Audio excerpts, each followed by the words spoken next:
लेकिन इतना कठिन वाकई नहीं है। ठीक है, तो वक्त मेरे पीछे बोलिए। भगवत गीता के हम लोग आज, कोई फोन चाहिए तो ले सकते हैं। हम लोग भगवत गीता के 12वें अध्याय के 6ठे और 7वें श्लोक की चर्चा करेंगे। इसमें भगवान थोड़ा संक्षेप में तो है, लेकिन थोड़ा डिटेल में बताएंगे पिछले श्लोकों के कंपैरिजन में कि क्षेत्र क्या है। तत्क्षेत्रम यच्च यादृक् च यद्विकारी यतश्च यत् स च यो यत् प्रभावश्च तत्समासेन मे शृणु। ये श्लोक बोला था, चौथा श्लोक। अब उसकी व्याख्या 6 और 7 में होगी। ठीक है, मेरे पीछे कोई, हाँ ओके, बोलिए मेरे पीछे।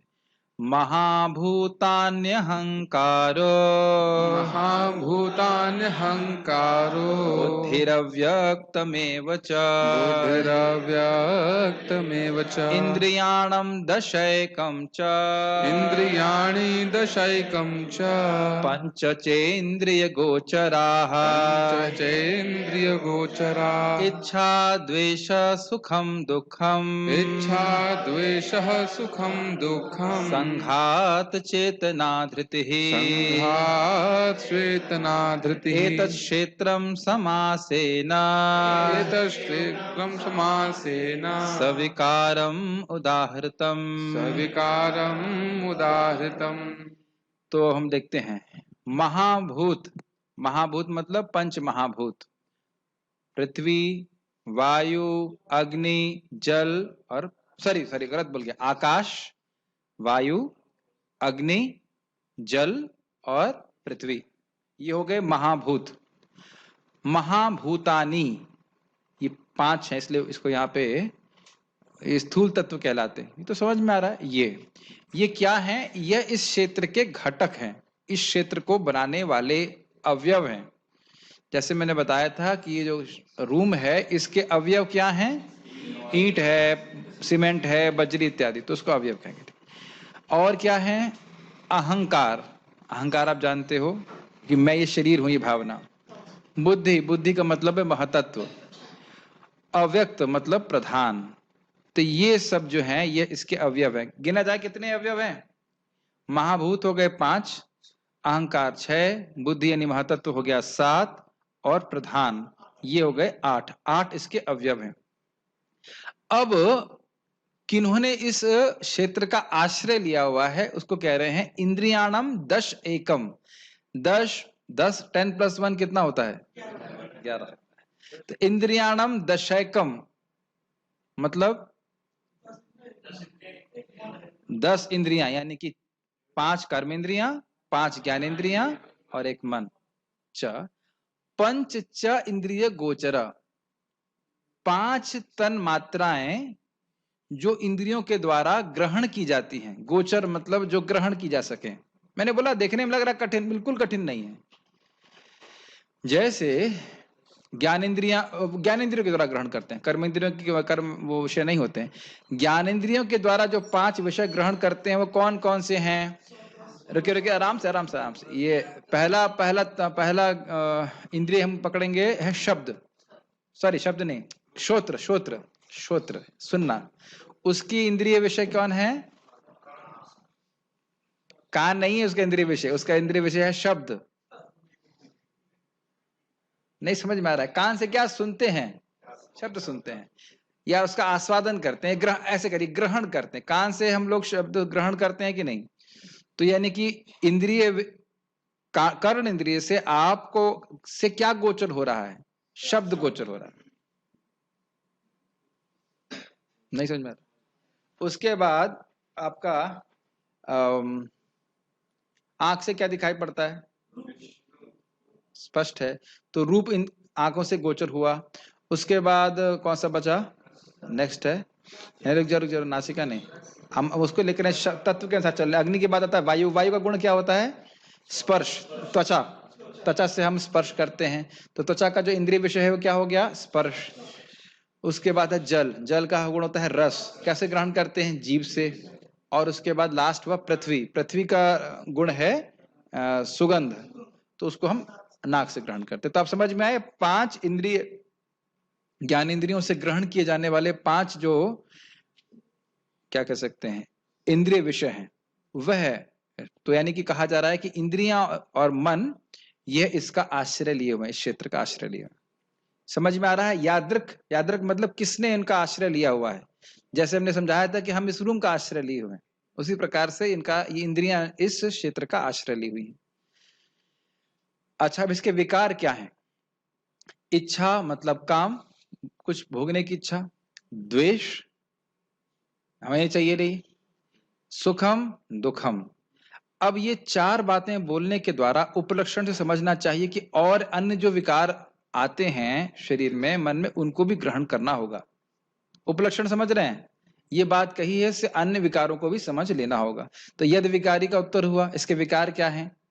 इसका बहुत प्रैक्टिकल एप्लीकेशन है।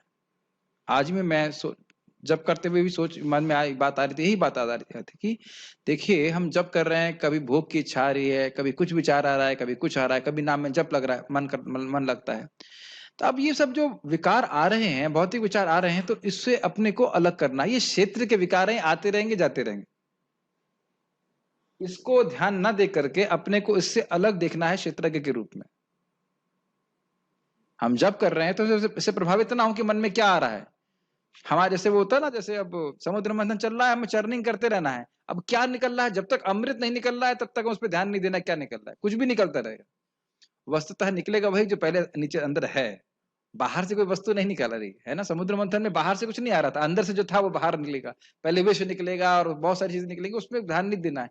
जब तक अमृत नहीं प्राप्त हो जाता है, जब तक नाम का सुख हमको प्राप्त नहीं हो जाता है, हमें करते रहना चाहिए। नाम का सुख प्राप्त होने के बाद हम बंद कर सकते हैं।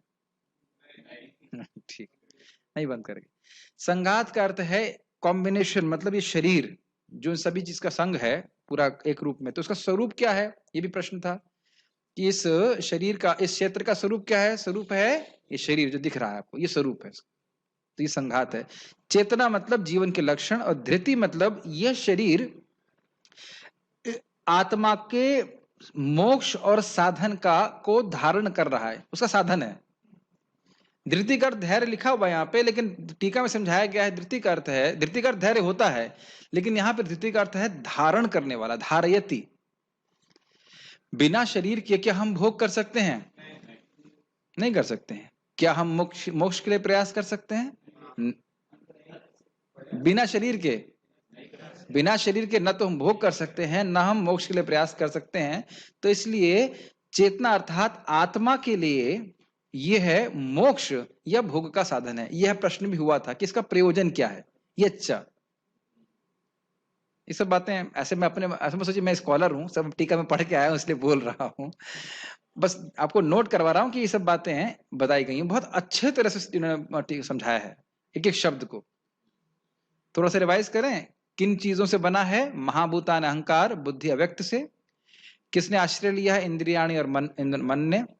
और अब मुझे कंफर्म करना पड़ेगा, मैं भूल रहा हूँ, ये इंद्रिय गोचर विषय क्या है देखना पड़ेगा। और इसके विकार क्या है? इच्छा द्वेष सुख दुख इत्यादि।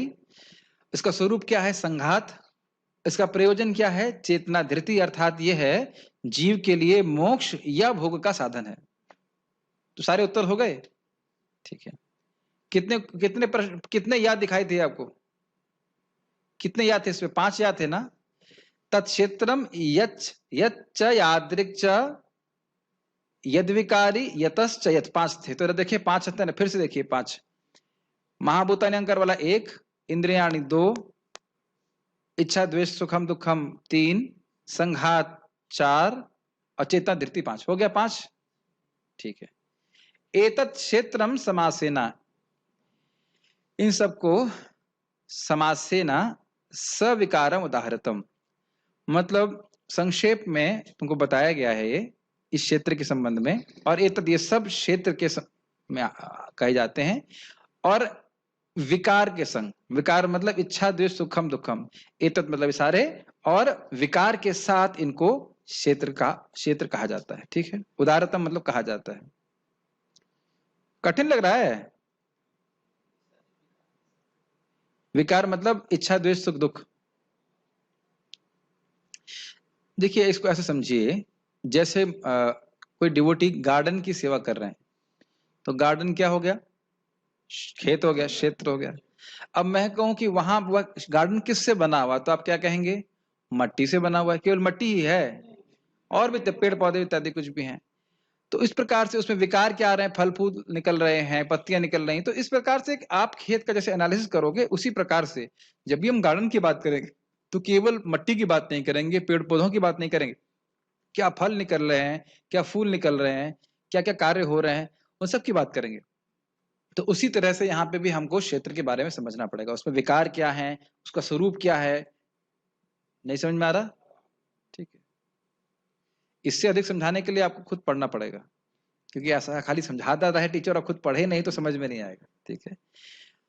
पंच महाभूत, अहंकार, बुद्धि, अव्यक्त, तीनों गुणों की अप्रकट अवस्था मतलब प्रधान प्रधान प्रधान प्रधान। बुद्धि का मतलब महतत्व, 10 इंद्रियां तथा मन, 5 इंद्रिय विषय, इच्छा द्वेष सुख दुख, संघात, संघात मतलब पूरा शरीर, जीवन के लक्षण तथा धैर्य, इन सब को संक्षेप में कर्म का क्षेत्र तथा उसकी अंतः क्रियाएं विकार कहा जाता है। इस पूरे श्लोक में क्षेत्र और उसके विकार का वर्णन है। अब समझ में आ रहा है क्षेत्र क्या है ये बता गया, और इच्छा द्वेष ये सब जो है सब इसके विकार हैं, इसको कहा जाता है। अब तो समझ में आ रहा होगा। ठीक। और ना समझ में आए तो आप लोग इस पे क्लास देने की तैयारी कीजिए, तब समझ में आ जाएगा। रियली अगर किसी श्लोक को समझना चाहते हैं तो कहीं पे प्रवचन दीजिए। दिक्कत यह है कि अब नए लोगों को प्रवचन करेंगे तो वो आखिरी प्रवचन होगा आपका। सुनेगा नहीं, तो क्या बोल रहे हैं समझ नहीं आ रहा है। यहाँ तो नियमित रूप से सुन रहे हैं तो थोड़ा सा जा रहा है, लेकिन वैसे थोड़ा कठिनाई होगी कि नए व्यक्ति को। लेकिन ये सब समझना बहुत जरूरी। ये जो प्रैक्टिकल एप्लीकेशन अपने जीवन में मैंने देखा वो ये था कि ये सारे विकार से मैं अलग हूं। जितने भी यहाँ काम आ रहा है या कुछ आ रहा है, इससे मैं बिल्कुल अलग हूं। ये बहुत बड़ी बात है। मन के विकारों से हमें पहचान ना करें तो हम बहुत भक्ति में स्थिर हो सकते हैं।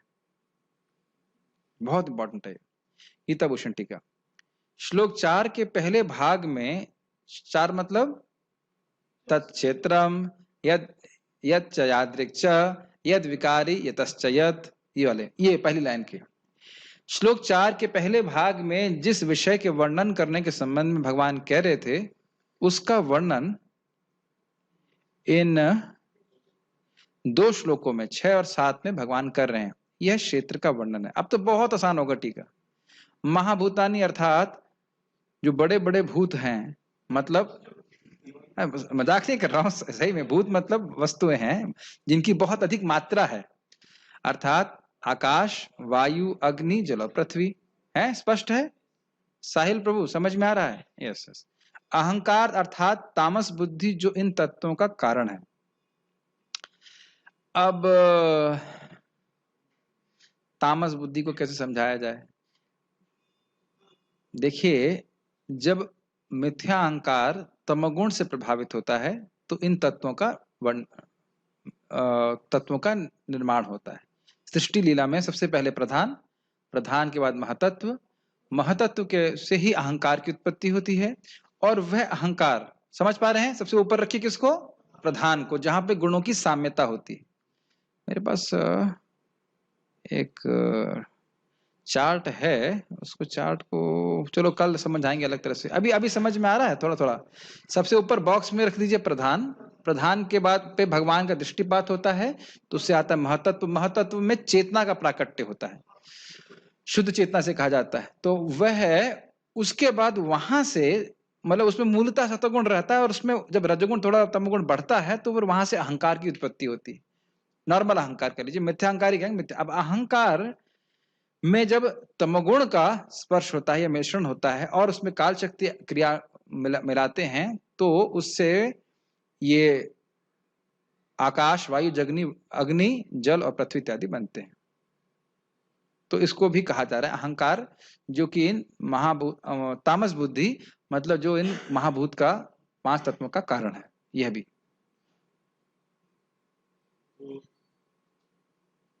कठिन हो रहा है ना।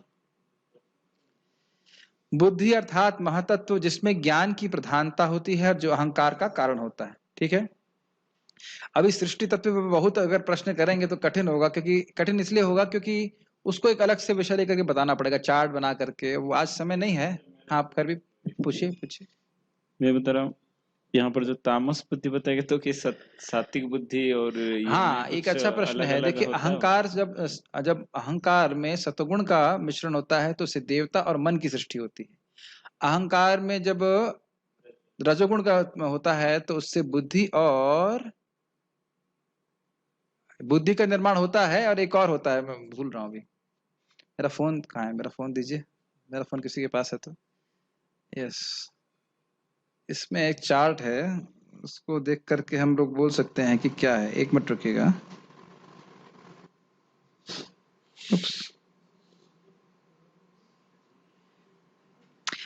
बहुत ज्यादा मैं उसमें उलझना नहीं चाहता, लेकिन यस, चलिए। हाँ, चार्ट मेरे सामने है, चार्ट आपको भेज दिया जाएगा। वो कह रहे हैं, हाँ यस, ठीक है, अब मैं एक्सप्लेन कर सकता हूँ। देखिए, ये जो मूल अहंकार तत्व है, उसमें जो सात्विक अहंकार है उससे मन और इंद्रियों के देवताओं का सृष्टि होती है। जो अहंकार है, अहंकार में जब सतोगुण का संग होता है तो उससे मन की सृष्टि होती है और देवताओं की सृष्टि होती है। याद हो रहा है? मन और देवताओं की सृष्टि होती है अहंकार प्लस सतोगुण के द्वारा। ठीक है, सात्विक अहंकार। उसके बाद राजसिक अहंकार, जिसे तेजस कहते हैं, उससे ज्ञानेंद्रियां और कर्मेंद्रियां उत्पन्न होती हैं। मानी अहंकार प्लस रजोगुण, मतलब उसकी सृष्टि क्या हो रही है? कर्मेंद्रिय और ज्ञानेंद्रियां। अभी मैं भेज दूंगा आप लोग को चार्ट, तो समझ में आ जाएगा। और तामसिक अहंकार में तन मात्राएं और ये 5 तत्व बनते हैं। तन मात्रा मतलब हो गया रूप, रस, गंध, स्पर्श और शब्द। अब ये और गंभीर बात है थोड़ी सी। ये सारे तत्व न सिर्फ इंद्रियों के द्वारा गोचर हैं स्थूल रूप में, अपितु यह इन तत्वों को बनाने के कारण भी हैं। आकाश का आधार है शब्द, शब्द से ही आकाश बनता है। ये समझ में आ रहा है बात? फिर आकाश में एक और गुण आया। उसके बाद आकाश से आती है वायु, सॉरी वायु ना, हाँ वायु, वायु आती है। और वायु का गुण है स्पर्श। तो अगर स्पर्श निकल गया तो वायु की सत्ता समाप्त हो जाती है। शब्द निकल गया तो आकाश की सत्ता समाप्त हो जाती है। जब प्रलय होता है तो इस प्रकार से ये गुण हटते चले जाते हैं। तो सूक्ष्म रूप में ये उस रेसिपी में भी है। आकाश की रेसिपी में शब्द है, वायु की रेसिपी में यानी कि उसके अवयव के रूप में स्पर्श है। स्पर्श भी है और शब्द भी है। उसके बाद अग्नि के, वायु से अग्नि आती है, तो अग्नि का जो तन्मात्रा है वो क्या है? रूप है। तो रूप, स्पर्श और शब्द, ये तीनों उसमें रहेगा। तो ये है, उसके घटक के रूप में भी हैं और स्थूल रूप में इंद्रियों के द्वारा गोचर भी हैं, मतलब इंद्रियों के विषय रूप में भी। हजम हो गया? ठीक, आगे बढ़ो। जैसे छोटा बच्चा होता है, जैसे कुछ खाना नहीं होता है तो थोड़ा सा खिलाते हैं, फिर थोड़ा टहला देते हैं, फिर आके फिर थोड़ा खा लो, फिर थोड़ा टहला देते हैं, फिर खा लो। ऐसे करके ये गंभीर फिलॉसफी समझानी पड़ रही है। हाँ, लेकिन पढ़ेंगे तो समझ में आएगा। ठीक है। अव्यक्त अर्थात प्रधान, जो 3 गुणों से युक्त होता है, यह महतत्व का कारण होता है। ये लाइन समझ में आ रही है? प्रधान वह स्थिति है जब रजोगुण, तमोगुण, सत्वगुण बराबर अवस्था में रहते हैं, सृष्टि समय नहीं हो रही होती। इंद्रियाणी अर्थात 10 बाह्य इंद्रिय वर्ग जो रजगुणी अहंकार के कारण उत्पन्न होती है। ये भी मैंने बताया था ना आप लोगों को। रजगुणी अहंकार से कर्मेंद्रियां और ज्ञानेंद्रिय उत्पन्न होती हैं। यह 5 कर्मेंद्रियां और 5 ज्ञानेंद्रियां होती हैं। स्पष्ट है? कर्मेंद्रियां भी समझ लेना। कर्मेंद्रियां कौन कौन सी हैं? हाथ, पांव, वाणी, वाणी भी बोलना कर्मेंद्रिय है। 3 उगदा और उपस्थ इत्यादि। ठीक है। मन, जो सतोगुणी अहंकार का कार्य है, यह आंतरिक इंद्रिय है। इस प्रकार 11 इंद्रिय हो जाती हैं। क्या शब्द था? 10 एकम, 10 + 1। तो देखिए, बोलने का बड़ा अद्भुत तरीका है। मन नहीं बोल रहे हैं, इंद्रियाणम दशैकम च। तो 10वीं कौन सी इंद्रिय है? तो ये सारी इंद्रियां बाह्य हैं और मन जो है आंतरिक इंद्रिय है। ठीक है, ये तो समझ में आ रहा होगा। ठीक है। इंद्रिय गोचर अर्थात तन मात्र, यानी इंद्रियों के, थोड़ा स्पेलिंग मिस्टेक है, इंद्रियों के द्वारा ग्रहण किए जाने वाले विषय, शब्द, स्पर्श, रूप, रस और गंध। थोड़ा फिर से रिवाइज किया जाए। शब्द किससे ग्रहण कर रहे हैं? कान से। स्पर्श त्वचा से। रूप आंखों से। रस जीभ से। और गंध नाक से। तो ये सब ज्ञानेंद्रिय भी कवर हो रहा है और इनके द्वारा ये गोचर है। और ध्यान देना होगा, फिर से याद दिला रहा हूं कि ये जो पंच महाभूत हैं उनके ये सूक्ष्म तत्व आधार भी हैं, अवयव भी हैं, इंग्रेडिएंट्स भी हैं।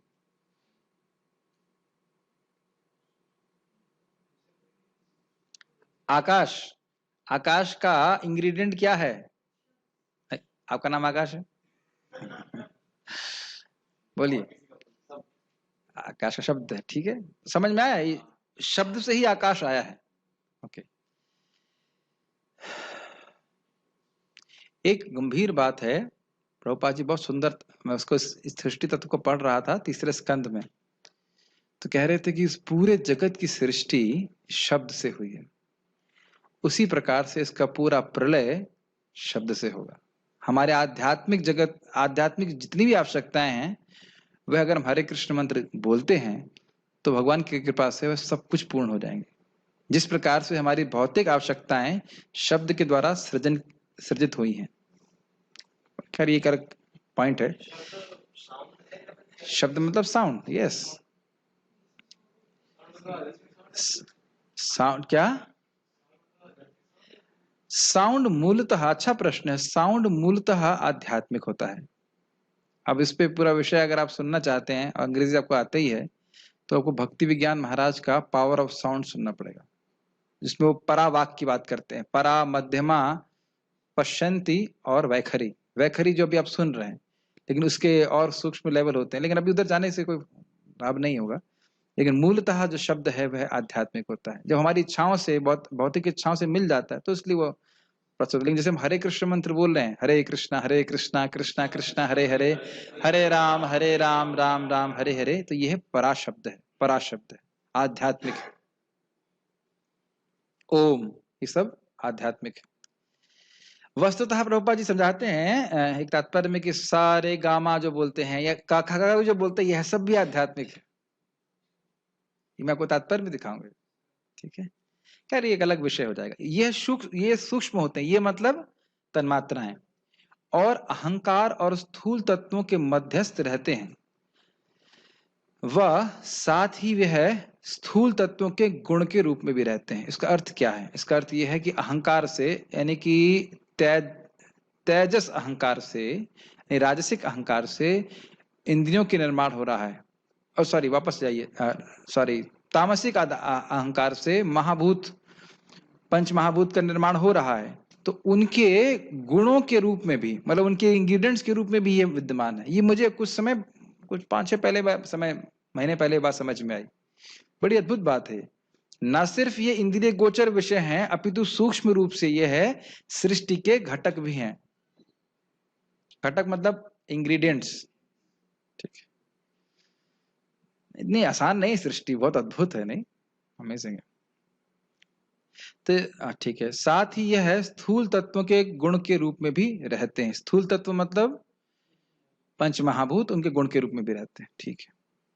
उदाहरण के लिए शब्द आकाश के गुण को प्रकाशित करने वाला है। यह तन मात्राएं स्थूल रूप में इंद्रियों के द्वारा ग्रहण किए जाने वाले विषयों के रूप में प्रस्तुत होती हैं। ये लाइन समझ में आई आप लोगों को? भाई अगर मैं कहूं कि तन मात्राएं क्या हैं, तो आप कहेंगे रूप। रूप दिखता है कि नहीं? रस का अनुभव है कि नहीं? गंध, शब्द, और क्या रह गया? स्पर्श। सबका अनुभव कर पा रहे हैं कि नहीं? तो ये आपके इंद्रिय गोचर हो रहा है कि नहीं हो रहा? यही बात बोल रहे हैं कि सूक्ष्म रूप से तो है ही, लेकिन इंद्रियों के द्वारा गोचर विषय के रूप में भी यह प्रस्तुत होती है। सूक्ष्म रूप से सृष्टि के घटक हैं और स्थूल रूप से इंद्रियों के विषय के रूप में प्रस्तुत हैं। Objects of sense gratification, they are also ingredients of creation and they are also manifesting in gross form as objects of sense gratification. समझ में आया? ये कठिन है, इसलिए थोड़ा सा इंग्लिश ट्रांसलेशन कर दे रहे हैं प्रभु जी की सुविधा के लिए। जो इन 24 घटकों से युक्त है उसको क्षेत्र कहते हैं। चला याद किया जाए, पंच महाभूत, बुद्धि मतलब महतत्व, उसके बाद अव्यक्त मतलब प्रधान, कितने हो गए? 7। उसके बाद इंद्रियाणी दशैकम च मतलब 11। 11 और 7 कितना हुआ? 18। और क्या रह गया उसके बाद? 5 5 तन्मात्राएं, 18 और 5 23। एक कौन सा रह गया? हाँ, अव्यक्त तो बोल दिया था ना, प्रधान। 11 इंद्रिय का मतलब हो गया कि मन इसमें इंक्लूड हो गया। कुछ भूल रहे हैं हम लोग। अहंकार, यस, अहंकार रह गया था, अहंकार से 24 हो गया। ठीक, तो यानी कि देखिए, मैं कुछ यहाँ पे जहाँ पे डाउट हो रहा था क्लियर हो गया। इंद्रियों के जो गोचर विषय हैं, तन्मात्राएं हैं, वह भी क्षेत्र में आएंगी। ठीक है। इच्छा, द्वेष, सुख और दुख प्रसिद्ध हैं और संकल्प आदि को उपलक्षण से समझ लेना चाहिए।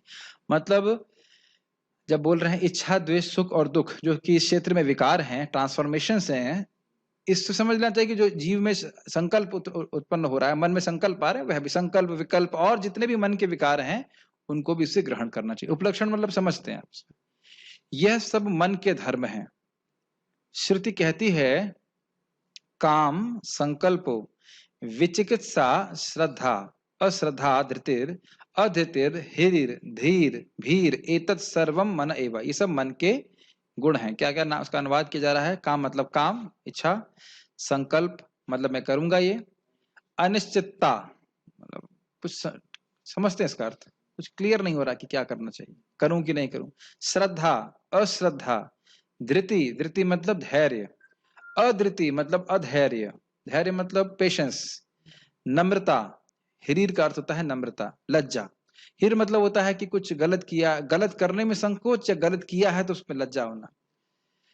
बुद्धि मतलब धी, भय मतलब भी। यह सब मन के उत्पादन है। ये बृहदारण्यक उपनिषद से बोल रहे हैं। तो ये मतलब कहने का अर्थ है कि सब मन के विकार हैं। ठीक है, इसका हमने क्या एप्लीकेशन बताया था आप लोगों को भी?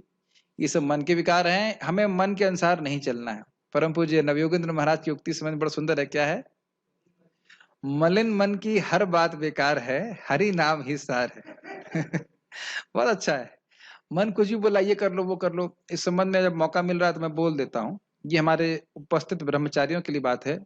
आप लोग के मैं पीछे लगा रहता हूँ कि भाई तुम लोग आप लोग, तुमने, आप लोग 5:30 से 6:30 में जप कीजिए। जब तो कीजिए, मंदिर में सबके सामने बैठ के जप कीजिए, ब्रह्मचारियों के सामने बैठ के जप कीजिए, मंगल आरती में रहिए, आप क्लास में रहिए। ये हमारी साधना दिखनी चाहिए, केवल इंचार्ज क्यों नहीं, अन्य भक्तों को भी, हमारे सबको दिखनी चाहिए। क्यों? क्योंकि मन बहुत चालू है, मन बहुत गड़बड़ है। परम पूज्य है, मेरे काउंसलर हैं परम पूज्य भक्ति समित महाराज से पूछा मैंने, उस वक्त मेरे को दिक्कत होती थी, महाराज ये हम देखते हैं कि सब लोग, बहुत से लोग सो रहे होते हैं, मेरा मन बड़ा उद्विग्न हो जाता है जब मैं होता है। तो महाराज दैट में भी हो सकता है, लेकिन आप ये समझिए कि पहली बात है कि सारे भक्त लोग एक साथ बैठकर जप कर रहे हैं, तो उसका संकल्प, सबका संकल्प देखिए, मन, सबका मन जुड़ा हुआ है कि हम जप करेंगे, तो आसान होता है। अभी एक भक्त बता रहे थे, कुछ समय के लोग घर थे, तो एक दिन तो संकल्प रहा 16 का, दूसरे दिन संकल्प रहा, और तीसरे दिन संकल्प हैवी हो गया। मन हमसे बहुत अधिक शक्तिशाली है। तो हमारा मन जो है, जब सब भक्तों के संग बैठ के हम जप करते हैं तो संकल्प बना रहता है। और नहीं है तो सब लोग, ऐसे मैं बोलना नहीं चाहता, लेकिन सब लोग घर जाके देख लीजिए फिर कितनी भक्ति होती है। ये मैं स्पेशली ब्रह्मचारी भक्तों को बोल रहा हूँ। सभी लोग अनुभव कर सकते हैं। कोई चीज हम संकल्प करते हैं, सब भक्तों के साथ में किसी की संग संकल्प लेके करते हैं तो कार्य आसानी से हो जाता है। तो इसको ऐसा मत सोचिए कि मैं डांटता हूँ या मेरे हमारे प्रभु जी हमारे पीछे लगे रहते हैं, ये नहीं है। वैसे तो गीता क्लास में नहीं बोलना चाहिए, इसके अलावा और बोलने का मौका नहीं है, और किसी को कोई लगेगा नहीं। अगर व्यक्तिगत बोलूंगा तो लोगों को लगेगा मेरे को मेरे को ही डांटते हैं, हमेशा मेरे को ही डांटते हैं। आपको नहीं डांट रहे हैं, मैं आप देख रहे हैं, मैं भी साथ में आके जब कर रहा हूँ। ठीक है ना? जिस दिन आपको ऐसा हो जाए कि भाई हरे कृष्णा, अरे पूरी रात बीत गई, अरे, तब हम कुछ नहीं कहेंगे, तब आपको इनवाइट करेंगे कि तब भी आप आकर साथ में जप कीजिए ताकि आपको संग प्राप्त हो। लेकिन अभी स्थिति नहीं प्राप्त है, तो मन धोखा देता है हमारा इस प्रकार से। हम फिर कहेंगे रूम में जाके जप करेंगे, और उसके बाद महाराज समझा रहे थे ना, क्या होता है फिर? कंबल दिखेगा आपको, अरे कूलर भी तो है, और सुबह का समय तो बहुत अच्छा है सोने के लिए, और बहुत बढ़िया सो जाएंगे, और देखेंगे अरे समय कितना निकल गया। कभी सोचिए आप, ये बात सभी के लिए है जो सुन भी रहे हैं, किसी भी तरह सुन रहे हैं। जैसे हमने एक जगह ग्रुप बनाया हुआ है, इसमें बहुत सारे डिवोटी सब 6:30 7 बजे माला कर ले रहे हैं। कभी सोचिए 10 साल आप ऐसा करेंगे तो कितना परिवर्तन आएगा। और पीछे मुड़ के जब आप देखेंगे, ओह मैं 10 साल से सुबह उठ के जब कर रहा हूँ, फिर आगे बढ़िए, फिर पीछे मुड़ के देखेंगे, अरे 20 साल हो गए। अब फिर पीछे मुड़ के देखेंगे, अरे 30 साल हो गए। और अब यही नेगेटिव में ले लीजिए, अरे 10 साल हो गए मैं जप ही नहीं कर रहा, ठीक से सो रहा हूँ। 20 साल, अरे 20 साल हो गए, 30 साल हो गए। ऐसे कैसे करते करते वो मालूम चलता नहीं, एक एक दिन करके हम अच्छे से साधना करेंगे तो देखेंगे इतना परिवर्तन आ गया, और अच्छे से साधना नहीं करेंगे तो कहेंगे अरे इतना समय निकल गया, कुछ नहीं हुआ। वैसे तो ठीक है, आप शाश्वत हैं तो आगे कोई दिक्कत नहीं है, बहुत सारा समय हमारे पास, अनंत समय है। तो है ना विचारने की बात, सुनते ना, बूंद बूंद से सागर भरता है। तो मैं खाली ये बोल रहा था कि मन के इन संकल्पों विकारों पे विश्वास नहीं करना चाहिए कि यहाँ चलना वहां चलना, ऐसे करना है। जीतना है, मन पे विजय प्राप्त करना ही असली विजय है, निसंदेह है। मतलब कहने का मतलब हमें प्रैक्टिकल चीज यहाँ पे सीखने की वाली ये है कि मन के विकार होंगे, आपका मन करेगा नहीं करेगा, अच्छा लगेगा नहीं लगेगा, उससे कोई मतलब नहीं है। इंग्लिश में अगर कहें, if mind is not cooperating with you then why are you cooperating with the mind. जब मन आपका सहयोग नहीं कर रहा है तो आप उसकी इच्छाओं को आपके अनुसार नहीं चल रहा है तो आप उसके अनुसार क्यों चल रहे हैं? ठीक है। निसंदेह इच्छा आदि तो आत्मा के भी धर्म हैं, क्योंकि छांदोग्य उपनिषद आत्मा को इन गुणों से युक्त वर्णित करता है, यथा सत्य संकल्प और सत्य काम। ये बहुत अच्छा पॉइंट है। एक बार मैंने कहा था कि ये थिंकिंग, फीलिंग और डिजायरिंग ये आत्मा का है, और उस पर किसी ने आक्षेप किया था ना ये तो मन का है। तो अब मैं बड़ा प्रसन्न हूं क्योंकि एकदम सामने है आपके कि आत्मा का भी है, लेकिन आत्मा का जो रियल फीलिंग, विलिंग, डिजायरिंग है वह घूम गया है, विकृत हो गया है। जब मन के द्वारा प्रकट होता है तो कैसे होता है, मैं भोग करना चाहता हूं, ऐसी इच्छा। थिंकिंग में भोग के विचार करेगा, फीलिंग जो है उसकी भौतिक वस्तुओं के प्रति आएगी, लेकिन जो रियल इच्छा है, रियल फीलिंग्स हैं, रियल जो कुछ भी है वह सब भगवान के लिए। तो मूलतः वह आत्मा के गुण है, लेकिन मन के द्वारा वह प्रकाशित होता है। तो ये प्रत्यक्ष हमें टीका में प्रस्तुत मिल गया है। तो मन से, आत्मा से आप इसको निकाल नहीं सकते, नहीं तो आत्मा जड़ हो जाएगा। अगर इसमें कुछ सोचने की क्षमता नहीं हो, भाव नहीं, कोई इच्छाएं नहीं हो, तो कैसे, वो तो जड़ पदार्थ बन जाएगा, है कि नहीं? लेकिन वो प्रस्तुत हो रहा है मन के द्वारा, तो मन गड़बड़ है, इसलिए वो भौतिक इच्छाओं के रूप में प्रस्तुत हो जाता है। और सहस्त्र नाम स्तोत्र भी कहता है कि इमं स्तवम भगवतो विष्णुर व्यासे न कीर्तितम पठेद यह इच्छेद पुरुष श्रेय प्राप्तम सुखानि च। एक मिनट, मैंने ध्यान नहीं दिलाया आप लोगों को। सत्य संकल्पता और सत्य कामता, ये छांदोग्य उपनिषद में आत्मा के गुणों का वर्णन किया जा रहा है। तो बता रहे हैं कि ये संकल्प और इच्छाएं हैं, ये आत्मा के भी गुण हैं, लेकिन ये आत्मा के गुण हैं, और उससे पहले जब सुन रहे थे वो क्या, मन के विकार हैं, ट्रांसफॉर्मेशंस। थोड़ा अंतर है, मन में क्षण क्षण में विकार होता है, लेकिन आत्मा का जो सत्य संकल्पता और सत्य काम का गुण है वह हमेशा विद्यमान रहता है। गुण और विकार में थोड़ा अंतर देखना पड़ेगा। ठीक है। जो जीव परम श्रेय और सभी प्रकार के सुख प्राप्ति की इच्छा रखता है, उसे भगवान विष्णु के इस गुणगान को पढ़ना चाहिए जो श्रील व्यासदेव के द्वारा कीर्तित है। मतलब ये क्यों कहा गया, कहने का अर्थ है कि भाई श्रेय प्राप्ति की इच्छा तो आत्मा ही कर सकती है, समझ रहे ना, ये आत्मा का गुण है, अनुभव करने वाला आत्मा है। यस। बाद में भी भगवान कहेंगे कि आत्मा ही इस जगत में अपने सुख दुख का कारण है। इसलिए यद्यपि इच्छा आदि यह आत्मा के गुण हैं, परंतु यह मन के भी धर्म हैं, क्योंकि यह मन के द्वारा अभिव्यक्त होते हैं, और इस कारण से इनको क्षेत्र के घटकों में सम्मिलित किया गया है। तो अब देखिए, समझिए क्यों बोला जा रहा है। क्षेत्रज्ञ कौन है, आत्मा। तो अगर आप ये कहेंगे कि आत्मा के गुण हैं काम और संकल्प इत्यादि, तो क्या आप ये कहना चाहते हैं कि जो आत्मा के गुण हैं वह क्षेत्र के गुण हैं? ना, मन के जो गुण हैं, मन के जो धर्म हैं, उनको क्षेत्र में इंक्लूड किया गया है, क्योंकि मन क्षेत्र में है, भले ही आत्मा के ये गुण होते हैं। आत्मा क्षेत्र है क्या? आत्मा क्षेत्र नहीं है, क्षेत्रज्ञ है। तो क्षेत्रज्ञ के गुण को आप थोड़ा क्षेत्र में इंक्लूड करोगे। तो यहाँ ये बोल रहे हैं कि मन में भी ये गुण होते हैं, काम, संकल्प, धृति इत्यादि, और आत्मा में भी इच्छाएं होती हैं, लेकिन आत्मा के गुणों को क्षेत्र में नहीं रखा गया है, मन के धर्म को क्षेत्र में रखा गया। अब इस चीज को इंग्लिश में समझाऊं या हिंदी समझ में आ रहा है? ठीक, हाँ जी, माइक दीजिए प्रभु जी को। इतना कठिन तो नहीं है ये वाला, तो श्लोक अब समझ में आ जा रहा होगा मुझे लगता है। यस। अभी आपने कहा था कि तन्मात्रा क्षेत्र में है, क्षेत्र में इंक्लूड करेंगे मन। यस, लेकिन तन्मात्रा यानी कि इंद्रिय विषय जो है, लेकिन वो तो दूसरी वस्तु में होते हैं, तो क्षेत्र में कैसे हम उनको इंक्लूड कर सकते हैं? मुझे लग रहा था ये प्रश्न आएगा। तन मात्राएं दूसरे विषयों में है, दूसरे क्षेत्रों में या दूसरी जगहों पे, लेकिन क्या वह पंच महाभूत में है या नहीं है, और पंच महाभूत क्षेत्र में है या नहीं है? आपने बहुत अच्छा प्रश्न किया है, बहुत ध्यानपूर्वक सुन रहे हैं। सूक्ष्म रूप से आपने क्या सुना? पंच महाभूत में है। स्थूल रूप से क्या है? वही चीज स्थूल रूप से इंद्रियों द्वारा गोचर है।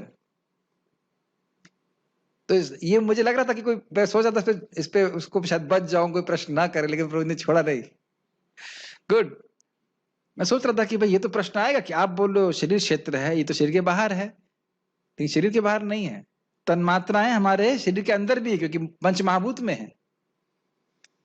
बड़ा सोचने वाला है। देखो, मैं कल भक्त को बोल रहा था, जब हम लोग मैथमेटिक्स पढ़ते थे तो कठिन कठिन विषय भी तो पढ़ते थे। क्या पढ़ते थे? इंटीग्रल कैलकुलस, डिफरेंशियल कैलकुलस, और क्या क्या क्या क्या नहीं पढ़ते थे। और 1+1 2 भी पढ़े हैं। अब ऐसा तो नहीं आ रहा है जो कठिन चीज आएगी तो छोड़ देंगे। इससे क्या हो रहा है, कम से कम बुद्धि भगवान की वाणी में लग रही है कि नहीं? और थोड़ा ज्ञान का भी, थोड़ा ज्ञान होना चाहिए इस प्रकार से। इसके आगे बात आएगी कि इस ज्ञान को धारण करने से व्यक्ति मुक्त हो जाता है। भगवान स्वयं इस बात को बोलेंगे। ठीक है? हाँ, आत्मा ही अपने इस जगत में सुख दुख का, अपने सुख दुख का कारण है। यस, इसको करेंगे। आप आएंगे ना क्लास में 21 श्लोक के लिए, तभी समझाएंगे, उससे पहले नहीं समझाएंगे। वैसे देखिए, सीधी सीधी बात है, जो हमने भोग की, सुख और दुख कहाँ से आ रहा है? सुख दुख तो कह नहीं सकते, केवल दुख की बात करिए। तथाकथित दुख कहाँ से आ रहा है? यही संस्पर्शजा भोगा दुख योनियायते। और सुख भी उसी से आता है, जैसे तथाकथित सुख कहते हैं, थोड़ा सा जो इंद्रिय विषयों का, इंद्रिय से संपर्क। तो कौन कर रहा है? जीव ही कर रहा है। मतलब मन कर रहा है, लेकिन जीव ही कर रहा है, अपनी इच्छा से तो भोग कर रहा है। भगवान तो नहीं करे भोग करो, तो कौन रिस्पॉन्सिबल है? जीव ही रिस्पॉन्सिबल है। इस पे तो पूरी क्लास करनी पड़ेगी, 13.21। ठीक है ना? क्या वाकई जीव सुख दुख का भोग कर रहा है, ये भी विचार आएगा। तो सबके तो आप आएंगे ना? ठीक। संघात अर्थात देह जो भूत का परिणाम है। कौन से भूत का मतलब? ये परिणाम समझ रहे हैं? पंच महाभूतों से बना हुआ है, इसको परिणाम कहा जाता है, रिजल्ट है। बस शरीर बना है ना पंच महाभूत से। भूत का परिणाम मतलब वो नहीं समझना चाहिए कि कोई गोष्ठ नहीं। भूत मतलब पंच महाभूत का परिणाम है। और जो जीव यानी चेतना के सहारे आधृति, यह चेतना। अब देखिए, आप जरा संस्कृत देखिए, चेतना धृति। तो आप कह सकते हो चेतना और धृति ही, और आप ये भी कह सकते हैं चेतना प्लस आधृति। बहुत अच्छा लगा, बहुत अच्छा लगा मुझे। आधृति का मतलब हुआ आधार है, यानी सहारे के रूप में कार्य करता है, जिसके द्वारा जीव भोग या मोक्ष के लिए प्रयास करता है। समझ में आया? चेतनाधृति का अर्थ चेतना प्लस आधृति, तो यानी चेतनाधृति। समझते हैं ना संधि? तो आधृति का मतलब हुआ कि यह जीव के मोक्ष या भोग का आधार है। इसके बिना जीव भोग नहीं कर सकता और मोक्ष भी प्राप्त नहीं कर सकता। बहुत पहले भरतपुर में मैंने एक प्रवचन किया था कि सृष्टि की जरूरत है ना, याद आ रहा है आपको? आप भी उसमें कुछ बोल रहे हैं बाद में। उत्तर सही उत्तर था कि सृष्टि की आवश्यकता है, क्योंकि जीव को भोग के लिए भी शरीर चाहिए और मोक्ष के लिए भी शरीर चाहिए। मोक्ष के लिए शरीर चाहिए कि नहीं चाहिए? साधु शरण प्रभु मानते हैं? अरे, शरीर से तो मुक्त होना है, तो शरीर कैसे चाहिए भोग मुक्त होने के लिए? हाँ, साधन भक्ति का जो भी मोक्ष साधन कर रहे हैं वो शरीर के द्वारा ही होता है। ठीक है? प्रधान से प्रारंभ करके, ये तो बात समझ में आ रही ना? ये सब जो है क्षेत्र कहलाएगा। प्रधान से प्रारंभ करके और पंच महाभूत पर समाप्त होकर यह सब क्षेत्र के द्रव्य हैं। द्रव्य अर्थात इंग्रेडिएंट्स। जैसे कि खीर का द्रव्य क्या है? चावल, दूध, नमक, नहीं होता शुगर। मैं कुक नहीं हूं, ठीक है, गलती कर सकता हूं। तो इस प्रकार से डिफरेंट डिफरेंट इंग्रेडिएंट्स हैं, उसके द्वारा खीर बनती है। तो ये क्षेत्र इससे बनता है, इन द्रव्यों से बनता है। इसको इसको इसका श्लोक 4 में यच से कहा गया, यच से कहा गया। किससे बना हुआ है? यच। नोट, यह मतलब ये अवयव है प्रधान, महतत्व, मिथ्या अहंकार और पंच महाभूत। कितना हुआ? 1 2 3 और 5, 7 द्रव्य हैं इसके। गुड। 8 हो गए। 8 कहां से हो गए? मिथ्या अहंकार अलग अलग नहीं है, मिथ्या अहंकार एक है। ओ सॉरी, हाँ 8। ठीक है, मैं मैथ्स में कम नंबर आए थे। ठीक है। श्रोत्र आदि इंद्रियां और शब्द आदि इंद्रिय विषय इस क्षेत्र के आश्रय लिए हुए हैं। अब देखिए स्पष्ट है। श्रोत्र आदि इंद्रियां मतलब 5 का ज्ञानेंद्रियां, कर्मेंद्रियां इत्यादि सब कुछ, और मन और तन्मात्राएं, इंद्रिय गोचर विषय, यह सब क्षेत्र का आश्रय लिए हुए हैं। इच्छा और अन्य गुण इस, यानी ये उसकी व्याख्या है। यादृक मतलब किसने इस क्षेत्र का आश्रय लिया हुआ है। एक बार चौथा नंबर श्लोक को याद कर लीजिएगा, तो फिर ये जब फिर से इसको पढ़ेंगे तो समझ में आ जाएगा। ठीक है। कब याद करेंगे प्रभु जी? समय नहीं मिल रहा है। भगवान ने हमें केवल 24 घंटे दिए हैं, 25 घंटे तो सोना ही होता है इसमें। नहीं? इच्छा और अन्य गुण इस क्षेत्र के कार्य या विकार हैं। तो यह यद विकारी शब्द की व्याख्या है। समझ में आ रहा है इस क्षेत्र के विकार क्या है? यह शरीर जीव के लिए भोग या मोक्ष प्राप्ति के लिए प्रयास का साधन है। तो यह यतः शब्द का अर्थ है, अर्थात इस क्षेत्र का क्या प्रयोजन है। तो इस प्रकार से चौथे श्लोक के पहले लाइन के सभी प्रश्नों का उत्तर हुआ। यह शरीर अर्थात संगात ही इस क्षेत्र का स्वरूप है। तो यह यत शब्द की व्याख्या है। मतलब ये कैसा दिखता है? तो शरीर के रूप में दिखाई पड़ रहा है आपको ये क्षेत्र। यह सारे श्लोक क्रमांक 4 में आए हुए शब्दों की व्याख्या है। ठीक है। कौन से श्लोक, कौन से ग्रंथ का? भगवत गीता। ठीक। तो इस प्रकार क्षेत्र जो विकारों से युक्त रहता है उसका संक्षेप में वर्णन हुआ। विकार अर्थात जन्म, वृद्धि, स्थिति, परिपक्वता मतलब मैच्योरिटी, क्षय और मृत्यु। ठीक है। ओके। तात्पर्य प्रभुपाद जी का। आप लोग सोच रहे होंगे कि तात्पर्य समाप्त हो गया, लेकिन प्रभुपाद जी का तात्पर्य भी है, लेकिन छोटा सा तात्पर्य समझ लेंगे आप। महर्षियों, वैदिक सूक्तों यानी छांदस एवं वेदांत सूत्रों के प्रामाणिक कथनों के आधार पर इस संसार के अवयवों को इस प्रकार समझा जा सकता है। ये प्रभुपाद जी श्लोक क्रमांक 5 से ले रहे हैं। क्या श्लोक था? ऋषिभीर बहुधा गीतम छंदो भी विविधः पृथक ब्रह्मसूत्र पदश्चैव हेतु मद्भिर विनिश्चिते। ये हमने पढ़ा था। भगवान बोल रहे थे कि जो मैं बात बोल रहा हूँ संक्षेप में, उसको विभिन्न छंदों में, विभिन्न ऋषियों के द्वारा और विभिन्न और ब्रह्मसूत्र में भी इसका वर्णन हुआ। तो प्रभुपाद इस बात को बोल रहे हैं। पहले तो एक बात इंपॉर्टेंट है, आप कहोगे ये सब क्यों चर्चा हो रही है? अगर चर्चा के लिए आवश्यक नहीं था तो ऋषियों के द्वारा वैदिक ग्रंथों में और ब्रह्मसूत्र में इसकी चर्चा क्यों की गई? ताकि जीव अपने इस संबंध को, इस जगत से संबंध को समझ सके। नहीं तो हम पूरी तरह से इसी गलत धारणा में हैं कि जगत मेरे भोग के लिए है कि नहीं? इसलिए आवश्यक है समझना इसको। पहले तो पृथ्वी, जल, अग्नि, वायु तथा आकाश, ये पंच महाभूत हैं। अब तो पढ़ना ही होगा, मैं समझता हूं समझ में आ रहा होगा। फिर अहंकार, बुद्धि मतलब महतत्व। यस। और तीनों गुणों की अव्यक्त अवस्था मतलब प्रधान अवस्था आती है। इसके पश्चात 5 ज्ञानेंद्रियां हैं, नेत्र, कान, नाक, जीभ तथा त्वचा। फिर 5 कर्मेंद्रियां हैं, वाणी, पांव, हाथ, गुदा तथा लिंग हैं। तब इन इंद्रियों के ऊपर मन होता है, जो भीतर रहने के कारण अंतः इंद्रिय कहा जा सकता है। इस प्रकार मन समेत कुल 11 इंद्रियां होती हैं। फिर इन इंद्रियों के 5 विषय हैं, गंध, स्वाद, रूप, स्पर्श तथा ध्वनि। इस तरह इन 24 तत्वों का समूह कार्य क्षेत्र कहलाता है। यदि कोई इन 24 विषयों का विश्लेषण करे तो उसे कार्य क्षेत्र समझ में आ जाएगा। फिर इच्छा, द्वेष, सुख तथा दुख नामक अंतः क्रियाएं विकार हैं, जो स्थूल देह के 5 महाभूतों की अभिव्यक्तियां हैं। 5 महाभूतों की अभिव्यक्तियां हैं। स्थूल देह के 5 महाभूत की अभिव्यक्तियां हैं। अच्छा ठीक है। जो स्थूल देह 5 महाभूतों से बना है उसमें सब होता रहता, चलता रहता। हाँ ठीक। चेतना तथा धैर्य द्वारा प्रदर्शित जीवन के लक्षण सूक्ष्म शरीर अर्थात मन, अहंकार तथा बुद्धि के प्राकट्य हैं। ये समझ में नहीं आया मेरे। ये सूक्ष्म तत्व भी कर्म क्षेत्र में सम्मिलित रहते हैं। पंच महाभूत अहंकार की स्थूल अभिव्यक्ति है जो अहंकार की मूल अवस्था को ही प्रदर्शित करती है। ये तो समझ में आ रहा है। पंच महाभूत अर्थात पृथ्वी, जलवायु इत्यादि वे कहां से आए थे?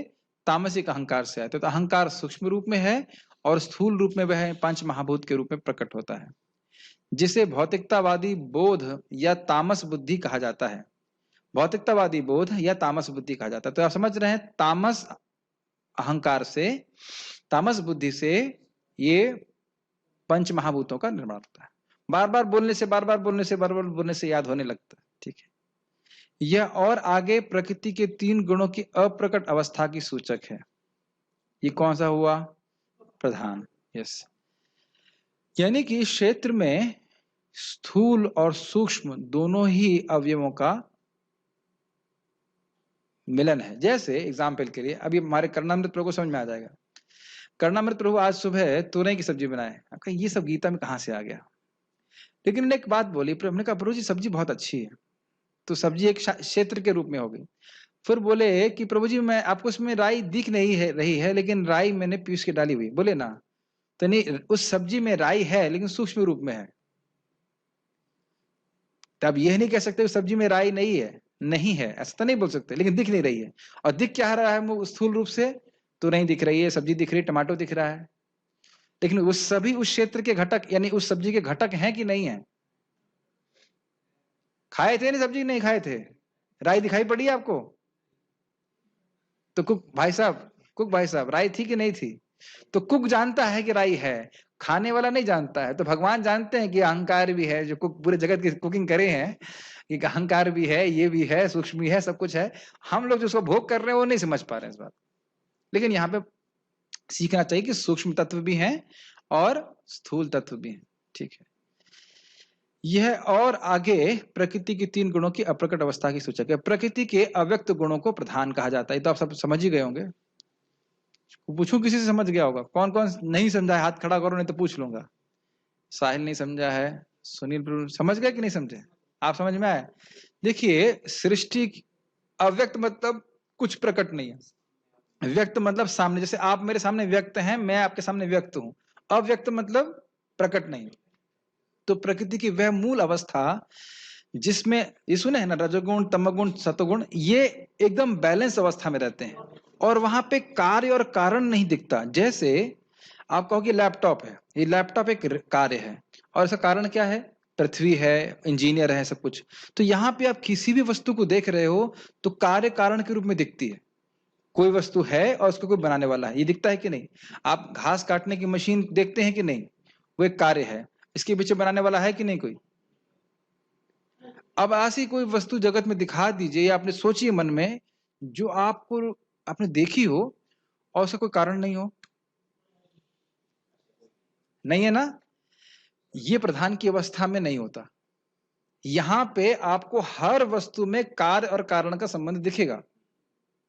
मृदंग देख रहे हैं आप, तो मृदंग बनाने वाला कोई होगा, लेकिन प्रधान में ये कार्य और कारण का अंतर नहीं होता। वस्तुएं हैं, ये इंद्रिय इत्यादि सब है वहां पे अव्यक्त रूप में। अव्यक्त मतलब डिफरेंशिएशन नहीं दिख रहा आपको कि ये इंद्रियां हैं, ये ऐसे करके। और गुण जो है वो बराबर अवस्था में रहते हैं, रजगुण, तमोगुण, सतोगुण, इसको प्रधान कहते हैं।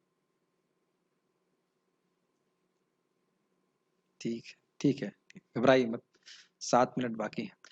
जो व्यक्ति इन 24 तत्वों को उनके विकारों समेत जानना चाहता है, उसे विस्तार से दर्शन का अध्ययन करना चाहिए। तब कहेंगे प्रभु जी हम तो करना ही नहीं चाहते हैं। आप कर्तव्य बुद्धि से हम सुन रहे हैं। भगवत गीता के केवल सारांश दिया गया है, लेकिन फिर भी बड़ी रोचक है, ये बहुत रोचक है। आपको बताने एक इंटरेस्टिंग चीज बताऊं आपको कि मन, बुद्धि और अहंकार ये अलग अलग वस्तुएं नहीं है। अगर दिमाग घूम जाएगा सुनकर, जैसे ये आप कहेंगे ये क्या है, तो कहेंगे ये माउस है, माउस के रूप में कार्य कर रहा है। अब माउस को पेपर के ऊपर रख देंगे तो पेपर वेट बन जाएगा, किसी के ऊपर फेंक देंगे तो वस्त्र बन जाएगा, है वही वस्तु। आप भागवत में पढ़ सकते हैं, अलग अलग वस्तु नहीं है, लेकिन फंक्शनैलिटी कार्य अलग अलग करने के कारण को अलग अलग कहा जाता है। तो बड़ा अद्भुत है और इसको समझना चाहिए कि विज्ञान कभी स्पर्श भी नहीं कर सकता भागवत इत्यादि की जो तत्व का निरूपण जो किया गया है, विज्ञान वहां तक कोई पहुंच ही नहीं सकता। आज तक वो समझ ही नहीं पाए कि मन क्या है।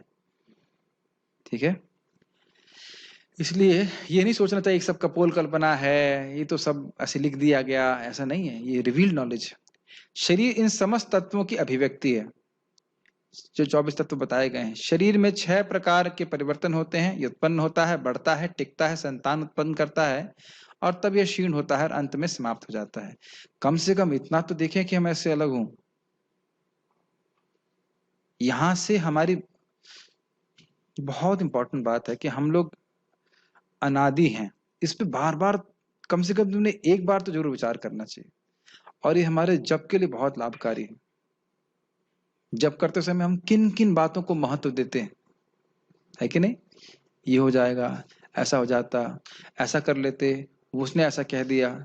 और जरा इसको ऊपर से देखिए, आप अनादि काल के रेफरेंस फ्रेम में देखिए, तब आपको दिखाई पड़ेगा कि कैसे मैं कितनी बार क्षेत्रज्ञ बना हूं, कितने कितने क्षेत्रों में पढ़ा हूं और उसमें मैंने सबसे महत्वपूर्ण समस्या का समाधान नहीं किया और वो है कृष्ण की तरफ उन्मुख होना।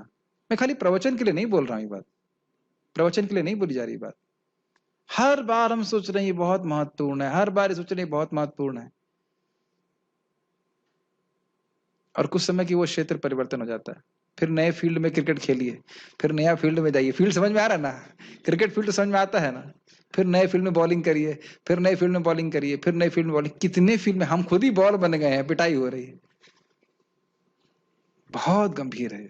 हमको लगता है हम पहली बार शरीर में आए, हैप्पी बर्थडे और ये और वो पहली बार नहीं आए हैं, कितनी बार आ चुके, कितनी बार शादियां कर ली, कोई लिमिट नहीं, कितने बच्चे पैदा कर लिए, कोई लिमिट नहीं, कितना पैसा कमा लिया, कोई लिमिट नहीं, कितना पैसा गंवा दिया, कोई लिमिट नहीं। अब अगर समझ गए कि मैं क्षेत्रज्ञ हूं, क्षेत्र नहीं हूं, तो फिर क्षेत्र का उपयोग किस लिए करेंगे? मोक्ष के लिए, मतलब भगवान की भक्ति करने के लिए, मुक्त होने के लिए। We are not experiencing anything new. हम कुछ नया अनुभव नहीं कर रहे हैं भौतिक रूप से। Make sense? इसलिए ऐसा मत सोचिए इसका कोई महत्व नहीं है। अतएव क्षेत्र अस्थायी भौतिक वस्तु है, लेकिन क्षेत्र का ज्ञाता क्षेत्रज्ञ इससे भिन्न रहता है और वह शाश्वत है और वो हम है, कोई और नहीं है। वो हम हैं जिसका हमें अनुभव करना चाहिए। इसको आगे बताया जाएगा कि ज्ञान मतलब इस क्षेत्र को, इस क्षेत्रज्ञ को, यानी भगवान को और आत्मा को जिस साधन के द्वारा जाना जाए उसे ज्ञान कहते हैं। बाकी सब कुछ अज्ञान। कोई प्रश्न है किसी भक्त का या कोई question? Any question? Oh Parshuram प्रभु, यस, माइक दीजिए प्रभु जी को।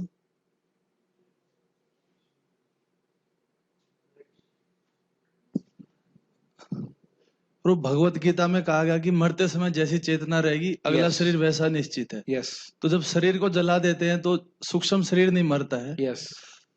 तो आत्मा और सूक्ष्म शरीर एक ही है क्या? नहीं, देखिए, अच्छा प्रश्न। देखिए, जैसे हमारा स्थूल शरीर है, ये तो दिख ही रहा है आपको, और सूक्ष्म शरीर किससे बना होता है? मन, बुद्धि और अहंकार से। तो यह है एक डबल आवरण समझ लीजिए। जैसे मान लीजिए मैंने एक कुर्ता पहना हुआ है, अब कुर्ते के ऊपर मैं कोट पहन लूं तो कोट दिखाई पड़ेगा, कुर्ता नहीं दिखाई पड़ेगा। लेकिन अंतः वस्त्र, या अंतः वस्त्र कह लीजिए, अंदर का वस्त्र जो है वो कुर्ता है और बाहर का वस्त्र जो है वो कोट जैसा है। तो ये जो हमारा सूक्ष्म शरीर है, इसका नाश अग्नि से नहीं होता। इसको आप खत्म कर सकते हैं, लेकिन अग्नि से नहीं, भक्ति से। ये एक प्रकार का कोश है, कवरिंग, समझ रहे हैं? ओके, अब तो इसको नहीं दिखाएंगे। एग्जाम्पल दे सकता हूं। जैसे ये मैंगो है, मैंगो इस जीव, और इसके ऊपर ये जो पॉलिथीन है ये हो गया सूक्ष्म। इसके अंदर मैंने लैपटॉप बैग में डाल दिया, तो क्या इसके अंदर आपको मैंगो दिख रहा है? देखना भी मत, मैंगो मेरे लिए है। Just example. तो मैं नहीं, आप देख सकते, कोई बात नहीं, मैं डिस्ट्रीब्यूट करूंगा सबको मन से। तो मैंगो अंदर है, मैंगो का स्थूल शरीर दिख रहा है आपको, ब्लैक बैग। अब ये मैंगो कहाँ गया? सॉरी, खाने की समझ में आती है। अब ये इसका सूक्ष्म शरीर जिसमें वो कवरिंग है, कवरिंग, यह भी एक कवरिंग थी और ये एक पॉलिथीन भी एक कवरिंग है। ये बस थोड़ी पतली सी कवरिंग दिखा रहा हूं ताकि दिखे कि ये हल्की सी कवरिंग है। तो हल्की नहीं है, लेकिन ये मन, बुद्धि, अहंकार ये बड़ा गंभीर है और इसी में हमारी इच्छाएं स्टोर रहती हैं और इसके अनुसार, इस सूक्ष्म शरीर के अनुसार व्यक्ति को अगला स्थूल शरीर प्राप्त होता है। तो इसी भागवत में कहा गया है, जठर, श्लोक मुझे याद नहीं, रस में लिखा हुआ है कि ये जो कोश है, ये जो सूक्ष्म शरीर है, ये भक्ति के द्वारा गल जाता है, समाप्त हो जाता है। मतलब मन बुद्धि, जो शुद्ध मन है, शुद्ध बुद्धि है, शुद्ध अहंकार है, वो सब प्रकट हो जाता है और ये जो मिथ्या, इसमें जो गंदी चीजें वो सब समाप्त हो जाती है। समझ रहे हैं? तो ये अग्नि के द्वारा नहीं होता, क्योंकि पिछले जन्म में हमें उम्मीद है कि जलाया गया होगा, ये दफनाया गया होगा हमारे शरीर को, लेकिन फिर भी ये शरीर प्राप्त हुआ, इसका मतलब हमारे हृदय में भौतिक इच्छाएं थी। तो भौतिक इच्छाएं समाप्त नहीं होती हैं अग्नि से, अग्नि से नहीं होती हैं, हरे कृष्ण मंत्र से होती है। अपितु गौरांग प्रभु बहुत अच्छा बोले, कह रहे थे कि ये जो प्रलय होता है, प्रलय में क्या नाम है उनका, जो प्रलय की अग्नि कौन प्रकट करते हैं? अनंत शेष। अनंत शेष के पास अनंत शक्ति है और उनके मुख से जो अग्नि निकलती है वह सब कुछ ध्वस्त कर देती है, लेकिन जीव की भौतिक इच्छाओं को समाप्त नहीं करती, सूक्ष्म शरीर को समाप्त नहीं करती। लेकिन भगवान का नाम, उन्हीं अनंत का नाम, भगवान का नाम इस भौतिक इच्छा को समाप्त करता, वासना को समाप्त कर देता है। तो इसलिए इसको खत्म करने का, सूक्ष्म शरीर को खत्म करने का एकमात्र तरीका है हरे कृष्ण मंत्र का जब, भगवान की भक्ति करना। ठीक है? उत्तर हुआ नहीं समझ में? यस। और एक और इसमें बात छुपी हुई है कि जो कार्य हम पूरा जीवन करते हैं वह हमारे मन पे छपा रहता है। पता नहीं आप लोग अनुभव कर रहे हैं कि नहीं, लेकिन मैं बहुत अनुभव कर रहा हूं कि कुछ जिन लोगों का मैं संग करता हूं वो मुझे बहुत प्रभावित करते हैं। कैसे भी करिए, अच्छे से बुरे से। मैं कुछ कहना चाहता हूँ संबंध में, क्योंकि मन की बात आ रही है। आज सुबह महाराज का प्रवचन सुन रहा था जो उन्होंने कल दिया, उन्होंने कहा कि देखो संग का कैसा प्रभाव है कि धूल जमीन पे पड़ी रहती है, लेकिन हवा के संग करती है और हवा का स्वभाव ऊपर उठने का, तो वह भी ऊपर उठ जाती है कि नहीं? कितना सुंदर बात उन्होंने बताया था, बहुत अच्छा। और वो एग्जाम्पल दे रहे थे वो धेनुकासुर के वध के संबंध में। वो जो पेड़ हैं, पेड़ कितने अच्छे होते हैं, कितनी तपस्या कर रहे होते हैं, कितना ऊपर ऊपर की ओर उठ रहे होते हैं, उच्च गति होती है उनकी। हाँ, उनके फल होते हैं, बहुत सुंदर फल भी आते हैं, लेकिन क्योंकि वो धेनुका का माने असुर का संग कर रहे थे, तो उनको भी धराशायी होना पड़ा, जमीन पे गिरना पड़ा। तो ये, और यहाँ तक बोल रहे थे, ये उनका हरीशौरी जी के कोटेशन था कि भगवान के धाम में भी रह रहे थे, तपस्या भी कर रहे थे, धूप घाम सह रहे हैं, लेकिन धेनुकासुर का उन्होंने संग किया। तो वह बलराम जी पेड़ों को गिरा कर इंगित कर रहे हैं कि असुर को का संग करोगे तो दुर्गति होती है। तो संग की बात वो कह रहे थे कि संग से बहुत खतरनाक है। मैं खाली बोल रहा था कि मन को अगर हम पवित्र करना चाहते हैं, ये डिस्क्रिमिनेशन, ये विवेक रहना चाहिए कि हम किसका संग कर रहे हैं और उसका देखिए प्रभाव हमारे चित्त पे क्या पड़ रहा है। बहुत गेम चेंजिंग होता है, सारा कुछ गेम चेंजिंग है भक्ति में। एक भक्त प्रश्न कर रहे हैं कि स्थूल शरीर, सूक्ष्म शरीर, कर्ण स्वरूप शरीर, कारण रूप शरीर, ये तीनों का कारण बताएं अलग अलग। कारण स्वरूप, कारण शरीर, देखिए मैंने कारण शरीर के बारे में ज्यादा पढ़ा नहीं है, अभी तक हम स्थूल शरीर और सूक्ष्म शरीर के बारे में ही सुने। महाराज जी उस दिन कारण शरीर के बारे में बता रहे थे। परम पूज्य राधा गोविंद महाराज से मैंने व्यक्तिगत रूप से पूछा कि महाराज जी कारण शरीर क्या होता है, तो महाराज ने कहा सूक्ष्म शरीर। तो बात वहीं समाप्त हो जाती है। हमें सीधे से समझना चाहिए कि सूक्ष्म शरीर जो है वह नष्ट नहीं होता है और वह हमारे अगले स्थूल शरीर का कारण बनता है। ये तो समझते ही हैं, जो हम कार्य इस जगत में इस स्थूल शरीर से करते हैं उसकी छाप हमारे सूक्ष्म शरीर में पड़ती है, सटल बॉडी पे वो इच्छाएं होती हैं और इस इच्छाओं के अनुसार, कर्मानुसार व्यक्ति को स्थूल शरीर प्राप्त होता है। कोई मांस खाना चाहता है तो अगले जन्म में उसको फिर शेर का शरीर प्राप्त हो जाता है। ठीक है, okay. So there no questions then I will stop here. Shrimad Bhagavad Gita की जय, श्रील प्रभुपाद की जय।